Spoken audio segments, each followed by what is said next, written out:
Check out carmarshal.com. The link is in the description. They help support us.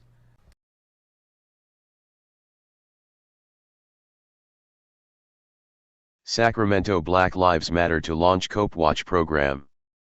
Posted 5:38 p.m., March 19, 2018, by Doug Johnson. Sacramento. The Sacramento chapter of Black Lives Matter plans to train more people to video record Sacramento police to curb shootings like the one Sunday night.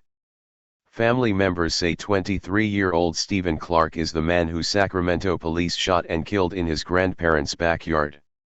Their house is where Clark planned to stay that night. While details of what led police to shoot him are still under investigation, Black Lives Matter says it will soon be training volunteers to film police activity. The more cameras, the more recordings we have, the better, said Creswell Uxie, Vice President of Sacramento's National Lawyers Guild.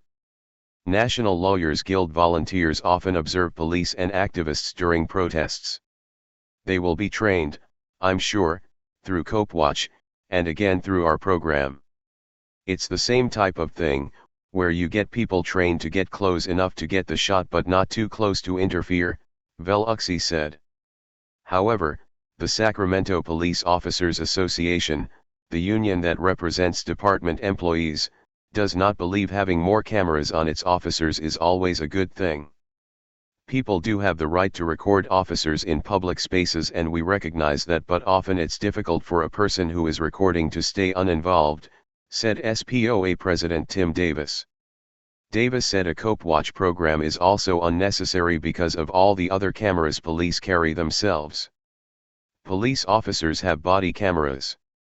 Police officers have in-car cameras, Davis said.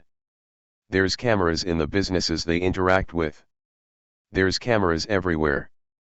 But Veluxi points to a recent Sacramento Police Department body camera that fell when an officer got into a confrontation with a suspect. The camera missed a crucial moment when that suspect later fired the officer's gun at him. We've discovered recently that a lot of times officers don't have their body cams on, Veluxi told Fox 40. Black Lives Matter Sacramento declined to comment on their COPWATCH program, but they tell Fox 40 they will be holding a seminar for those who want to volunteer next month. He's looking into another car that's in between the fence and the front yard.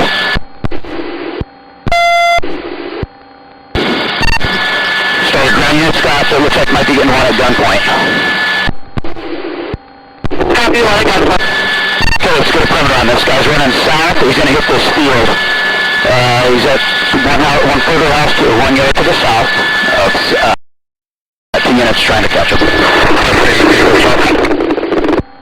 Hi, 4 unit, go ahead. Sorry, shots fired. Shots fired. Charger with black Eagle plates. Go from the boat.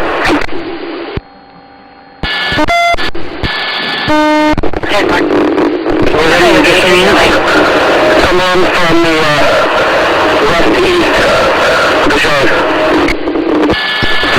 Start fire, and let's get when you get Sammy coming. Copy, 9647. Copy, fire starting.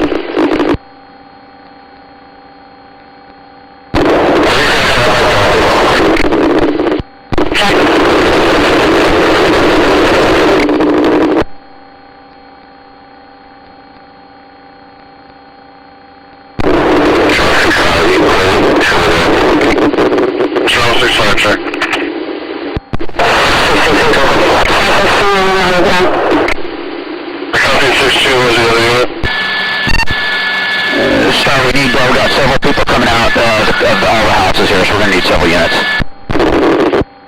Copy, these guys blown out. 745, clear ahead. 70's down, no movement. We're going to need additional units. Come in from the west to east of the shard. Family says 23-year-old Stefan Clark is the man who Sacramento police shot and killed last night. 2 yards to the south of you, though. I got a guy in a backyard that was looking into the window. He's picking up looks like a toolbar or some sort of thing. It's a backyard to a home Clark's family says his grandparents live at, the house where Clark planned to stay that night. While details of what led police to shoot him are still under investigation, the Sacramento chapter of Black Lives Matter says it will soon be training volunteers to film police activity. It's the more cameras, the more recordings we have, the better. Cresvello Lucci is the vice president of the National Lawyers Guild Sacramento chapter, an organization whose volunteers often observe police and activists during protests. They will be trained, I'm sure, through COPWATCH. And again, through our program, it's the same kind of thing where you train people to get close enough to get the shot, but not too close to interfere. However, the Sacramento Police Officers Association, the union that represents department employees, does not believe having more cameras on its officers is always a good thing. People do have the right to record officers in public spaces, and we recognize that. But often it's difficult for a person who is recording to stay uninvolved. President Tim Davis says a COPWATCH program is also unnecessary because of all the other camera equipment police carry themselves. Police officers have body cameras. Police officers have in-car cameras. There's cameras in the businesses they interact. There's cameras everywhere. Velolucci points to a recent Sac PD body camera which fell when an officer got into a confrontation with a suspect. The camera missing a crucial moment when that suspect later fired the officer's gun at him. We've discovered recently that a lot of times officers don't have their body cams on. See just how many people have come out here to the Meadowview Light Rail Station. The reason they picked this spot is we are only about a block away from the home we're talking about. And again, this is a home that his family says his grandparents lived at. They say he was actually staying there that night. And you can see just how many people have come out to show their support for his family and to ask for an end to these shootings that we've seen. Now, again, according to Stephon Clark's family, he was in the backyard of his grandparents' home when he was shot 4 times, they say in the back. And police say their officers were in the area investigating a suspected break-in to cars. And the department says Clark was believed to be armed when officers claimed he was coming at them, and that's when they opened up fire. But his family says that that just does not add up with the fact that he was shot in the back. Take a listen to what his aunt just told us moments ago. An innocent black man going to his grandma and grandpa's house where he lived? Now, how you going to explain that? How you going to justify that? Whether it was a burglary or not, did he have a weapon? No. And again, a lot of emotions, a lot of people very upset, a lot of his family coming out here telling stories about him. He was a father of 2 boys. The youngest just turned 1 year old, we're told, within the last month. And you can hear as people are driving by, they are honking, agreeing with these folks that are out here holding up the signs, kind of asking, you know, why did he have to die? Why did he get shot? Again, there is still an investigation going on. We understand there's still a crime scene up just about a block away from where I'm standing at that home. Police still doing their due diligence, collecting all the evidence here. But we are certainly waiting to hear a lot more from the department about what led up to this shooting. Reporting County, this is Charlotte County Cop Watch, and I wanted to explain what fair use is. You can use pieces of news articles if you're doing it for news reporting, you have commentary, and you're doing it for education purposes. So that's what fair use is, as you can see right here. Another reason why I wanted to make this video is to let you know I have just joined with Patreon. A nice thing with Patreon, I make no money on YouTube. They took the money away years ago. And so this is another way to give, and it's a nice thing too because you can give monthly. You can give $1, $5, $10, whatever. I do 4 to 5 hours a day on trying to wake the sheeple up on how corrupt it is and different ways that you can fight the corruption. So Patreon is a way that you can do it, and then of course the old way is still there. Donate to Charlotte County Cop Watch with PayPal or credit card. So keep that in mind. 4 to 5 hours a day. I make no money, but the corruption happened to me and I'm sick of it, so I'm trying to wake people up. But my wife would love it if if we could get some help out there. There's 47,000 subscribers. Just think if each one of you subscribers just gave a, let's say,